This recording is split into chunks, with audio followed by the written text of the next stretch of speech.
हरे कृष्णा। आप सभी का स्वागत है एक बार फिर से कृष्णा डिवोशन चैनल पर। आप सभी को श्री कृष्ण चरित अमृतम अद्भुत ग्रंथ की कथा सुलभ हो रही है घर पर बैठे ही।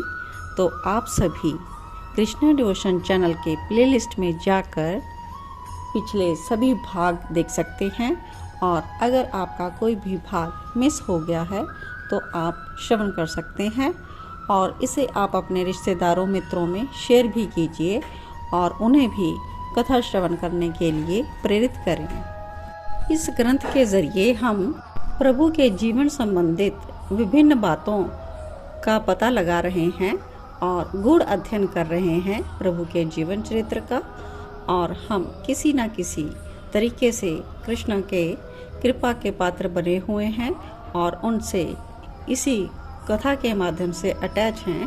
और कहा भी जाता है कि श्रवण करना और श्रवण के माध्यम से प्रभु की कृपा प्राप्त करना बहुत ही उत्तम है, और प्रभु कर्ण इंद्रिय के द्वारा हृदय में प्रवेश कर जाते हैं। इसलिए हमें श्रवण सेवा को कंटिन्यू बनाए रखना चाहिए। तो आइए श्रवण करते हैं आज की कथा।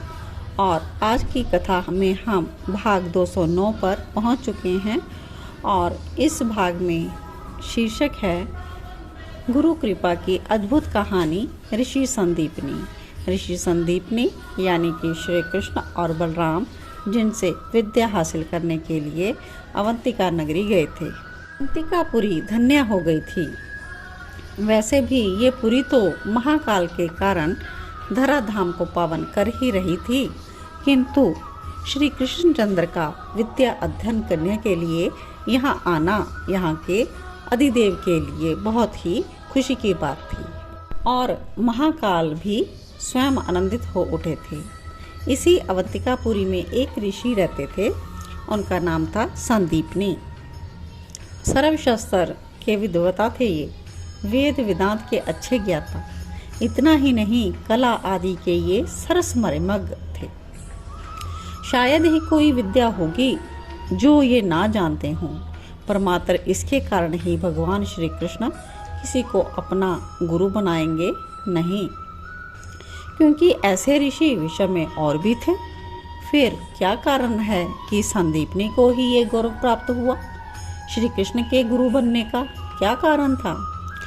उद्धव स्वयं ही समाधान करते हैं, कहते हैं कि मात्र विद्वान को ही श्री कृष्ण गुरु नहीं बनाएंगे।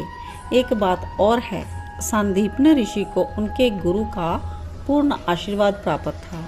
इन्हें जो भी विद्या प्राप्त हुई थी वो इनके प्रयास से नहीं, गुरु के प्रसाद से। और विद्या और बुद्धि में संदीपनी विद्या काल में बहुत पिछड़े हुए थे। इनके साथ के अन्य विद्यार्थी बहुत आगे थे। ऋषि संदीपनी के गुरुदेव ने बहुत प्रयास किया, पर कुछ ना हो सका। बुद्धि मंद तो नहीं, पर कुशाग्र भी नहीं थी।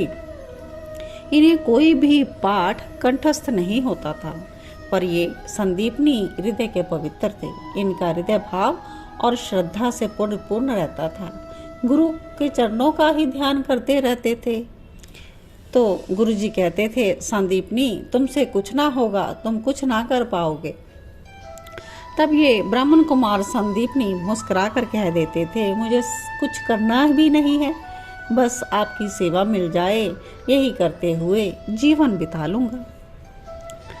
एक दिन गुरुकुल में समस्त विद्यार्थी पढ़ रहे थे। एक श्लोक 4 दिन हो गए ऋषि संदीपनी को कंठस्थ नहीं हो रहा था, और आज संदीपनी से वह श्लोक पूछा गया, लेकिन संदीपनी बालक कुछ ना बोल सका और सिर झुकाकर खड़ा रहा। गुरुजी ने फिर पूछा, पर संदीपनी को याद ही नहीं था तो कैसे सुनाता? तो गुरुजी क्रोध में चिल्ला उठे, एक श्लोक तुमसे कंठस्थ नहीं होता? पहली बार एक थप्पड़ संदीपनी के गाल पे मार दिया। संदीपनी रोता रहा, पर वहां से गुरुदेव चले गए। संदीपनी ने भोजन नहीं किया, रोता ही रह गया। जब गुरुदेव के कान में ये बात पहुंची तो उन्हें बहुत दुख हुआ। जिसकी जितनी मति होती है वो उतना ही विद्या को ग्रहण कर पाता है। गुरुदेव गए संदीपनी के पास और बोले, वत्स संदीपनी। तो संदीपनी उठकर आ गए, चरणों में सिर रखकर रोने लगे। गुरुदेव बोले, मैंने तुम्हें थप्पड़ मारा ना, तुझे लगी होगी ना, इसलिए इतना रो रहा है तू। बालक संदीपनी कहते, नहीं नहीं गुरुदेव, आपको लगी होगी, आपके ये कोमल हाथ मुझे मारने में आपको कष्ट हुआ होगा ना। संदीपनी ये कहते हुए रो रहे थे। गुरुदेव गदगद हो गए, बालक संदीपनी को हृदय से लगा लिया और बोले, वत्स। तो संदीपनी के पास अर्धरात्रि को आज गुरुदेव पधारे। ये नेक्स्ट सीन है।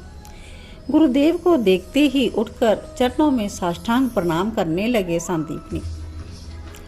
संदीपनी ने हाथ जोड़कर कहा, आप क्यों आए हो गुरुदेव, मुझे ही बुला लेते। तो गुरुदेव संदीपनी ने पूछा, वत्स, ग्रह गोचर के हिसाब से कल से ही मैं 12 वर्ष के लिए विक्षिप्त हो रहा हूँ, क्या तुम मेरी उन दिनों में सेवा कर सकते हो। संदीपनी ने अपना मस्तक गुरुदेव के चरणों में रख दिया। गुरुदेव, मैं आपको छोड़कर कहीं नहीं जाऊंगा, मैं आपके साथ ही रहूंगा, आपका सुख दुख सब मेरा है। अच्छा संदीपनी, मैं तुम्हें मारपीट भी सकता हूँ, हंसकर कहा गुरुदेव ने। तो संदीपनी कहते हैं, आप प्राण ले लीजिए मेरे, मैं तो उफ ना करूँगा। गुरुदेव यह सुनकर लौटकर चले आए, संदीपनी के सिर में हाथ रखा, आशीर्वाद दिया। समय हुआ, ग्रह का खेल था, पागल हो गए संदीपनी के गुरुदेव। संदीपनी ने देखा गुरुकुल में विद्यार्थियों को मारना पीटना शुरू कर दिया उन्होंने। सब विद्यार्थी भाग गए, गुरुकुल छोड़कर ही भाग गए। संदीपनी ने गुरुकुल के एक कक्ष में अपने गुरुदेव को बंद कर दिया और भोजन इत्यादि सब देते, स्वयं अपने हाथों से खिलाते उनको। उस समय गुरुदेव संदीपनी को पीटते, पर ये सब सह लेते, जबरदस्ती मुंह में भोजन देते, फिर कक्ष बंद करके करहाते हुए बाहर आ जाते। उनको ये सेवा करते हुए बहुत कष्ट सहना पड़ा। कभी कभी लाठी से मारते गुरुदेव, रक्त बहने लगता सिर से संदीपनी के, पर ये अपने गुरुदेव को भोजन कराकर ही बाहर आते और फिर कक्ष का द्वार बंद करते। इस तरह से 12 वर्ष बीत गए। कैसे बीते होंगे। बस 12 वर्ष के बाद ये ठीक हो गए। मानसिक रोग था इनका, ठीक हो गया। तब उसके बाद संदीपनी को देखा तो गुरुदेव ने पूछा, अब ठीक हो गए हैं 12 साल बाद? तो पूछते हैं, वत्स तुम कौन हो?